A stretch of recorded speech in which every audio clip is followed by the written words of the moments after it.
ጤና ይስጥልኝ። ይህ ባና ሚዲያ ነው። ከባና ሚዲያ ለዛሬ ያዝናቸው ዘገባዎች አሁን ማስደመጥ ጀመርን። አበይት ነጥቦችን በቅድሚያ በዘውዱ ሀፍቱ የነፍስ ግድያ ወንጀል በዕድሜ ልክ እስራት የተቀጡ ሁለት ግለሰቦች ወሳኝ ማስረጃ ጠፍቷል በሚል በነፃ መለቀቃቸውን ተከትሎ ለቀረበው ቅሬታ የትግራይ ክልል ጠቅላይ ፍርድ ቤት ምላሽ ሰጠ። በቀዳሚነት ይዘነዋል። በብልጽግና በሚዘወረው ፖሊስ ኮሚሽን በምዕራብ ትግራይ ወልቃይት ጸገዴ ሰቲት ሁመራ ዞን የሚኖሩ የትግራይ ተወላጆችን ጥብቅ በሆነ የጸጥታ ክትትልና ቁጥጥር ስር እንዲውሉ ማዘዙን ተገልጿል። ወደ እናንተ ይደርሳል። በአዲስ አበባ የተጀመረው የብርጌድ ንሓመዱና የብልጽግና ወዳጅነት ወደ እስራት መቀየሩ ተሰማ። የአዲስ አበባ ጸጥታ ቢሮ የሰላም ሰራዊት በሚል ወጣቶችን አስመርቋል። እንመለከተዋለን። የአማራ ተወላጆች የሆኑ የፖለቲካ እስረኞችን በአዲሱ ዓመት እንዲፈቱ ፋኖን በመደገፋችን ይቅርታ እንጠይቃለን የሚል ሰነድ እንዲፈርሙ ግፊት እየተደረገባቸው ነው ተብለዋል። በዝርዝር እናስደምጣቸዋለን። በአፍሪካ ቀንድና በቀይ ባህር አካባቢ እየተባባሰ የመጣው የግብጽና የኢትዮጵያ ጂኦፖለቲካው ፍክክር የአሜሪካን ቀጠናዊ ስትራቴጂና ዲፕሎማሲ ከፍተኛ ፈተና ውስጥ ጥሎታል።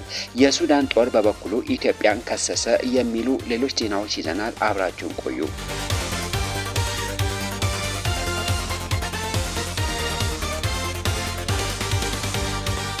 በዘውዱ ሀፍቱ የነፍስ ግድያ ወንጀል በዕድሜ ልክ እስራት የተቀጡ ሁለት ግለሰቦች ወሳኝ ማስረጃ ጠፍቷል በሚል በነፃ መለቀቃቸውን ተከትሎ ለቀረበው ቅሬታ የትግራይ ክልል ጠቅላይ ፍርድ ቤት ምላሽ ሰጠ። የመቀለ ማዕከላዊ ፍርድ ቤት በ2015 ዓ.ም የተፈጸመውን የዘውዱ ሀፍቱን የነፍስ ግድያ ወንጀል ፈጽመዋል ተብለው በቅድመ ውሳኔ በዕድሜ ልክ እስራት የተቀጡ ሁለት ተከሳሾችን በነፃ እንዲለቀቁ ወስኖ እንደነበረ አይዘነጋም። በጉዳዩ ላይ የትግራይ ክልል ጠቅላይ ፍርድ ቤት የኮሚኒኬሽን ዳይሬክተር ባወጣው መግለጫ በየደረጃው የሚገኙ ፍርድ ቤቶች በሚሰጧቸው ውሳኔዎች ላይ ቅሬታ ያላቸው ወገኖች ጉዳያቸውን በሕጋዊ የይግባኝ መስመር ከመከታተል ይልቅ በማህበራዊ ሚዲያ ያልተገቡና ገንቢ ያልሆኑ አስተያየቶችን ከማሰራጨት እንዲቆጠቡ አሳሰቡ። ፍርድ ቤቱ በሕገ መንግስቱና በክልሉ ፍርድ ቤቶች አዋጅ ቁጥር 332/2012 በተሰጠው ስልጣን መሰረት የሕግ የበላይነትን የማረጋገጥ፣ ሰብአዊ መብቶችን የማስከበር፣ የሰላምና የዲሞክራሲ ግንባታን የመደገፍ እንዲሁም ፈጣን የፍትህ አገልግሎት የመስጠት ኃላፊነቱን በነጻነትና በገለልተኝነት እየተወጣ እንደሚገኝ ገልጸዋል። ሆኖም በቅርቡ በፍርድ ቤቶች ውሳኔ ላይ የሚነሱ ቅሬታዎችን በሰለጠነ መንገድ በሕግ አሰራር ከመፍታት ይልቅ ማህበራዊ ሚዲያን ባልተገባ መንገድ በመጠቀም በፍርድ ቤቶችና በይግባኝ ሰሚ አካላት ላይ ጫና የሚፈጥሩ ዘመቻዎችን የማካሄድ አዝማሚያዎችን መታየታቸውን መግለጫው አመላክተዋል። ለዚህም እንደ ማሳያ አድርጎ ያቀረበው የዘውዱ ሀፍቱን የነፍስ ግድያ መዝገብ ነው። በጉዳዩ ላይ የመቀለ ከተማ ማዕከላዊ ፍርድ ቤት ቀደም ሲል በተከሳሾቹ ላይ የዕድሜ ልክ እስራት ውሳኔ አስተላልፎ የነበረ ሲሆን ውሳኔው በትግራይ ክልል ጠቅላይ ፍርድ ቤት የወንጀል ችሎትም ጸንቶ ነበር።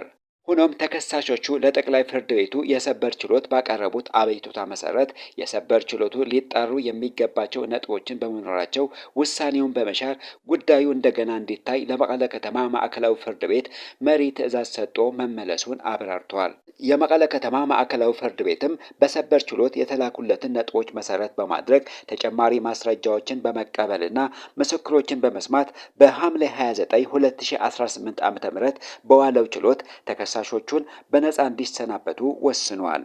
የኮሚኒኬሽን ዳይሬክተሩ አክሎም እንዳመለከተው በዚህ የነፃ ስንብት ውሳኔ ላይ ቅሬታ ያለው ወገን ቢኖር አሁንም በሕጉ በመጠቀም የይግባኝ አሰራር መሰረት ለበላይ ፍርድ ቤት ማቅረብ እንደሚችል አስታውቀዋል። ከሕግ አሰራር ውጪ በማህበራዊ ሚዲያ የሚደረጉ ያልተገቡ ቅስቀሳዎች ግን ፍርድ ቤቶች ስራቸውን በአግባቡ እንዳያከናውኑ እንቅፋት ከመፍጠር ባለፈ ምንም የሚያስገኝለት ጥቅም እንደሌለ አስገንዝበዋል። ጠቅላይ ፍርድ ቤቱ የጉዳዩ የፍርድ ሂደት ሙሉ በሙሉ ሲጠናቀቅ ለብዙሃን መገናኛዎች ዝርዝር መግለጫ እንደሚሰጥ ገልጸዋል።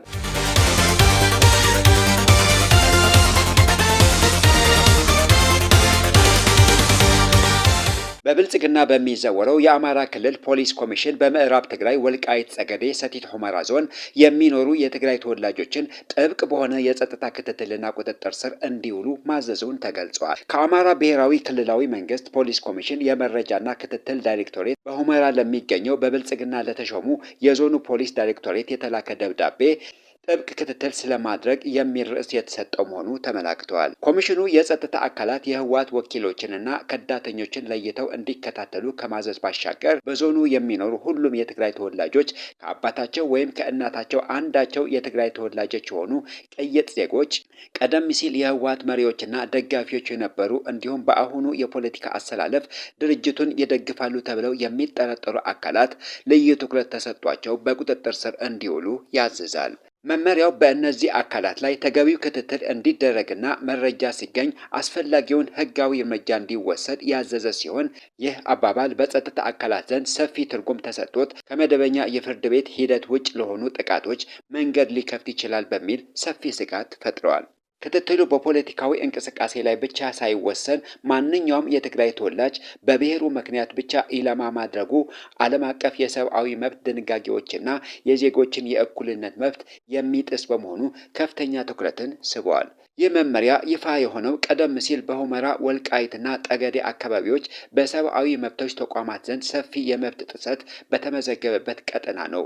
አምኒስቲ ኢንተርናሽናልና ሂውማን ራይትስ ዎች በ2022 ባወጡት የጋራ ሪፖርት በምዕራብ ትግራይ በሺዎች የሚቆጠሩ ሰላማዊ ሰዎች መገደላቸውን፣ መታሰራቸውንና በመቶ ሺዎች የሚቆጠሩ የትግራይ ተወላጆች ከቀያቸው መፈናቀላቸውን በመጠቆም ድርጊቱን የዘር ማጽዳት ወንጀል ሲሉ መፈረጃቸው የሚታወስ ሲሆን የተባበሩት መንግስታት ድርጅት የሰብአዊ መብቶች ከፍተኛ ኮሚሽነር እና የኢትዮጵያ ሰብአዊ መብቶች ኮሚሽን ኢሰማኮ ባካሄዱት የጋራ ምርመራ በወንጀሉ ጥሰቶች መፈጸማቸውን አረጋግጠዋል።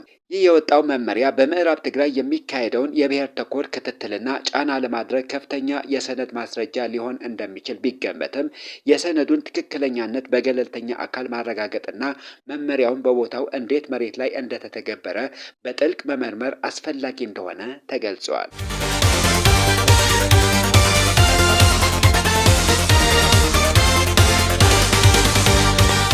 በአዲስ አበባ የተጀመረው የብርጌድ ንሓመዱና የብልጽግና ወዳጅነት ወደ እስራት መቀየሩ ተሰማ።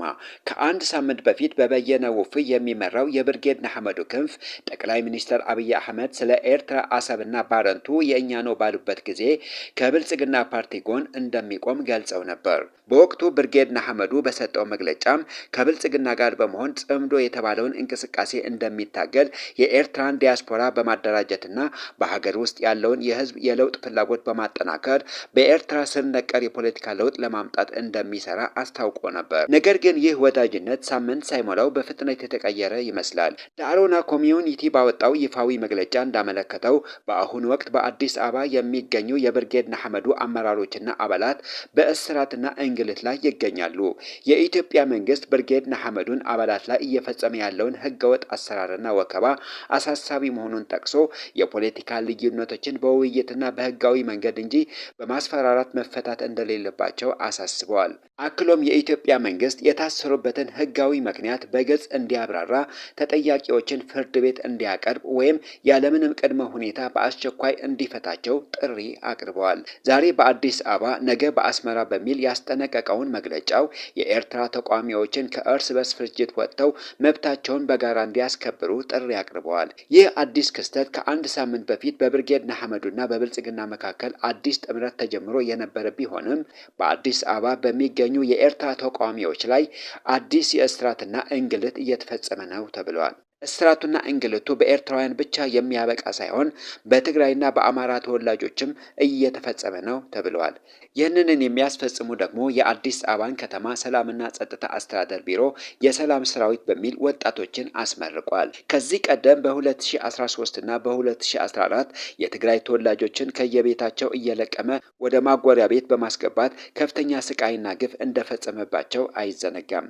አሁንም ጦርነቱ ሊነሳ ነው በሚል ሰበብ የሰላም ሰራዊት በሚል የዳቦ ስም የሰለጠኑ ወጣቶች ጸረ ብልጽግና ናቸው ያላቸውን የትግራይ የአማራና የኤርትራ ወጣቶችን ለማፈስ መሆኑን ታውቋል።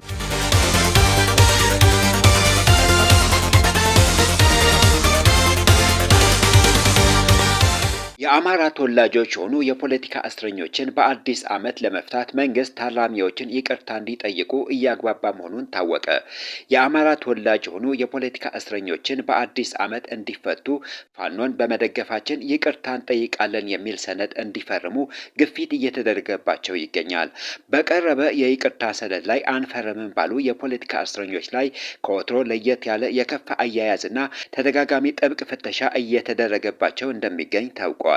በአማራ ክልል ከተቀሰቀሰው ግጭትና የደህንነት ሁኔታ ጋር ተያይዞ በርካታ ጋዜጠኞችን፣ የፖለቲካ ተቃዋሚዎችና የህዝብ ተወካዮች በቅሊንጦና በሌሎች ማረሚያ ቤቶች ላይ ታስረው እንደሚገኙ የሚታወቅ ነው። የአሁኑ የይቅርታ አፈታት ሂደት መነሻ ከ6 ወራት በፊት የኢሰማኮ ኮሚሽነር አቶ ብርሃኑ አደሎ ማረሚያ ቤቱን በጎበኙበት ወቅት የተገባው ቃል ነው የሚሉት የመረጃ ምንጮችን በወቅቱ ኮሚሽነሩ ምርጫውን ከተጠናቀቀ በኋላ ጉዳዩን በሽምግልና ለመፍታት እንደሚመክሩ ቃል ገብተው ነበር ይላሉ።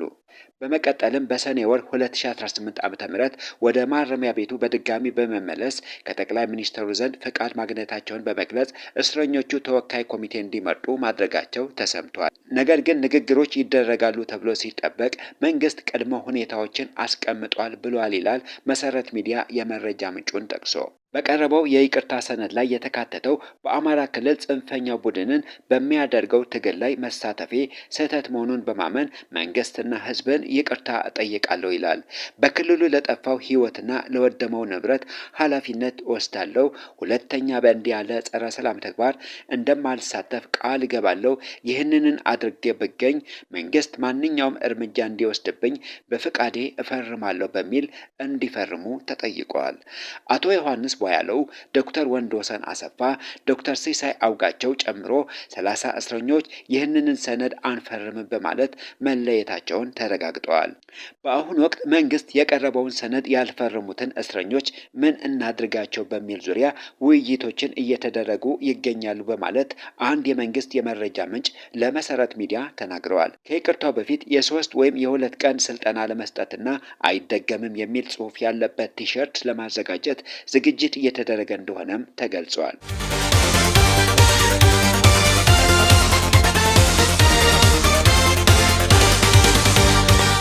የቦታ ስም መመሳሰል በኤርትራ ውስጥ ታሪካዊ የኦሮሞ ግዛት ወይም ቁጥጥር እንደነበር ማረጋገጫ ሊሆን አይችልም ሲል የኤርትራ መንግስት ምላሽ ሰጠ። የብልጽግና አገዛዝ መሪ አብይ አህመድ ከኦሮሚያ ብሮድካስቲንግ ኔትወርክ ኦቢኤን ጋር ባደረጉት ቃለ ምልልስ ኤርትራ የኢትዮጵያ ግዛት መሆኗንና በተለይም በምዕራብ ኤርትራ የምትገኘው ባረንቱ የኦሮሞ መሬት ናት ብለዋል።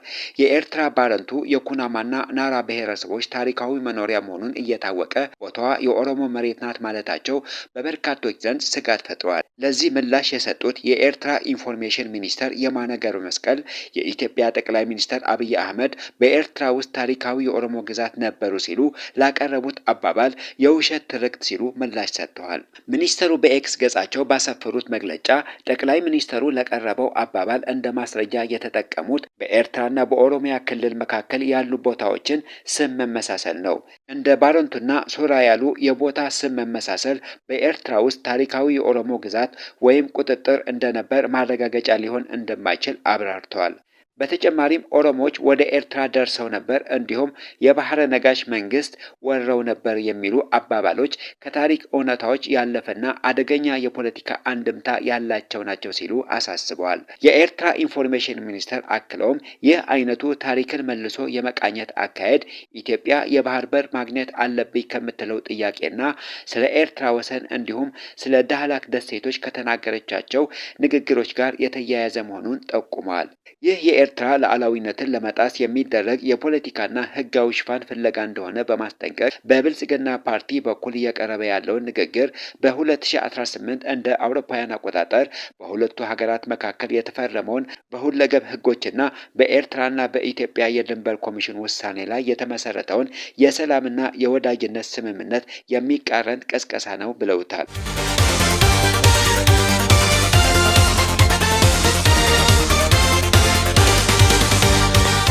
በአፍሪካ ቀንድና በቀይ ባህር አካባቢ እየተባባሰ የመጣውን የግብጽና የኢትዮጵያ ጂኦፖለቲካዊ ፍክክር የአሜሪካን ቀጠናዊ ስትራቴጂና ዲፕሎማሲያዊ ከፍተኛ ፈተና ውስጥ ጥሎታል። አሜሪካ በአካባቢው የጸረ ሽበራ፣ የባህር ላይ ደህንነት፣ የጽኑ ማዕድናትና የንግድ ፍላጎቶቿን ለማስጠበቅ ብትጥርም ግልጽና ወጥ የሆነ ስትራቴጂ አለመከተሏን በሀገራቱ መካከል ያለውን ፍጥጫና አለመተማመን እየጨመረው ይገኛል ሲሉ የቀድሞ የአሜሪካ ባለስልጣን ካሜሮን ሃድሰን ገለጹ።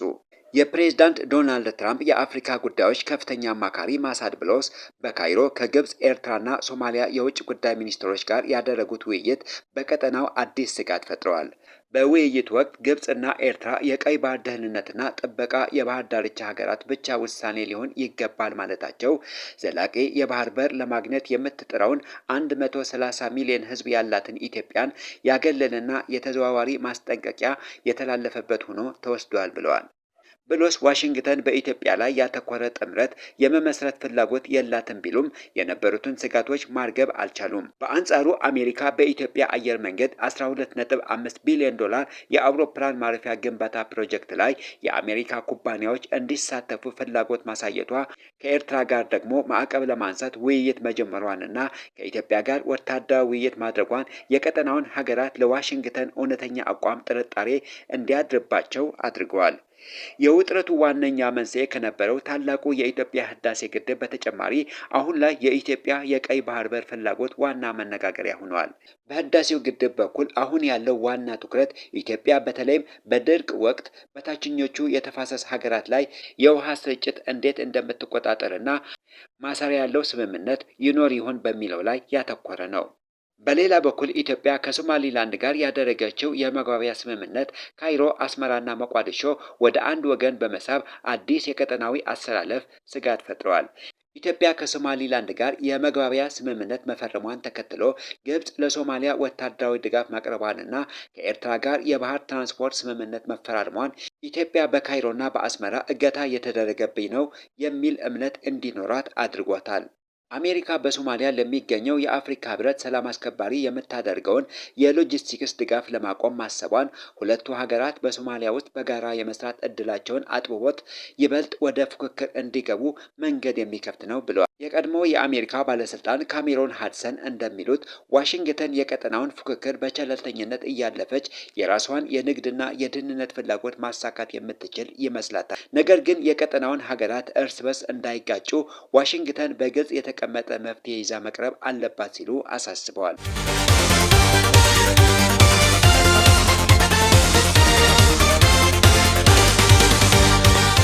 በኢትዮጵያ ድንበር በኩል ጥቃት መፈጸሙን የሱዳን ጦር ከሰሰ። አልቡርሃን ሚስጥራዊ የፖለቲካ ውይይት መጀመራቸውን ተገልጿል። በሱዳን የእርስ በርስ ጦርነት በብሉ ናይል ክልል በሚገኘው የጌሳን የድንበር ከተማ ላይ አዲስ ጥቃት መፈጸሙን ቡድነኞችና የአካባቢው ባለስልጣናት ገለጹ። የሱዳን ሰራዊት ምንጮች በበኩላቸው የሱዳን ፈጣን ድጋፍ ኃይል አርኤስኤፍና አጋሩ የሰነዘሩት ይህ ጥቃት ከኢትዮጵያ ግዛት ውስጥ የተሰነዘረ ነው ሲሉ ለኤኤፍፒ ተናግረዋል። አርኤስኤፍ አካባቢውን በቁጥጥር ስር ማዋሉን ቢገልጽም የሱዳን ሰራዊት ግን ጥቃቱን መመከቱንና በወራሪዎች ላይ ከፍተኛ ጉዳት ማድረሱን አስታውቋል። የቀረበውን ክስ በተመለከተ ከኢትዮጵያ ባለስልጣናት በኩል እስካሁን የተሰጠ ምላሽ የለም። የዓለም አቀፉ የስደተኞች ድርጅት IOM በበኩሉ በውጊያው ምክንያት ውጥረቱ በመጨመሩ 2500 ገደማ ሰዎች ከጌሳን መፈናቀላቸውና አንዳንዶችም ድንበር አቋርጠው ወደ ኢትዮጵያ መግባታቸው ይፋ አድርገዋል። በሌላ በኩል ፈጥኖ ደራሽ ኃይሉ አርኤስኤፍ በርካታ ካሚካዝ ድሮኖችን በመጠቀም በዋና ከተማዋ ካርቱም፣ ኦምዱርማን፣ አትባራ፣ ኤልዳማራና ኤልኦቤይድ በሚገኙ ስትራቴጂካዊ ቦታዎች ላይ ሰፊ የተቀናጀ ጥቃት ፈጽመዋል። የሱዳን አየር መከላከያ በጸረ አውሮፕላን ሚሳኤሎች በመጠቀም የተቃጡበትን ወደ 20 የሚጠጉ ድሮኖችን ማክሸፉን አስታውቋል።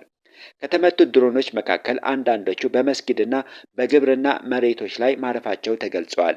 ይህ በእንዲህ እንዳለ የሱዳን ጦር አዛዥ ጀነራል አብዱል ፈታህ አልቡርሃን ከፖለቲካ፣ ከሲቪል ማህበረሰብ፣ ከሃይማኖት መሪዎችና ከተቃዋሚ ኮሚቴዎች ጋር ሁሉንን ወገኖች ያካተተ ብሔራዊ ምክክር ለማስጀመር ሚስጥራዊ ውይይት ማካሄዳቸው ተሰምቷል። በውይይቱ ተሳታፊዎች በፖለቲካ ተቃዋሚዎች ላይ የሚደረጉ የሚዲያ ዘመቻዎችን ለማቆም በቀድሞው ጠቅላይ ሚኒስትር አብደላ ሐምዶክ ጥምረት አባላት ላይ የተመሰረቱ የሞት ቅጣት የሚያስከትሉትን ክሶች ለማቋረጥና ገለልተኛ የዝግጅት ኮሚቴ ለማቋቋም ተስማምቷል። ቀደም ሲል በኢንተርናሽናል አካላትና በአዲስ አበባ የተደረጉ የሰላም ጥረቶች ስር በሰደደ ልዩነት ምክንያት ውጤት ባልመጣበት ሁኔታ የአልቡርሃን አዲስ እንቅስቃሴ ዘላቂ መፍትሄ ያመጣ እንደሆነ የብዙዎች ትኩረት ሆኗል።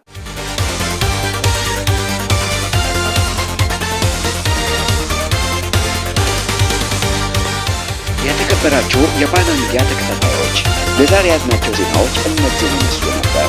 ስለተከታተላችሁን ከልብ እናመሰግናለን። መረጃዎቻችን ለሌሎችም እንዲደርሱ ቪዲዮውን ላይክ እና ሼር ማድረጋችሁን እንዳትረሱ። ለቻናላችን አዲስ የሆናችሁ ደግሞ ሰብስክራይብ በማድረግ የቤተሰባችንን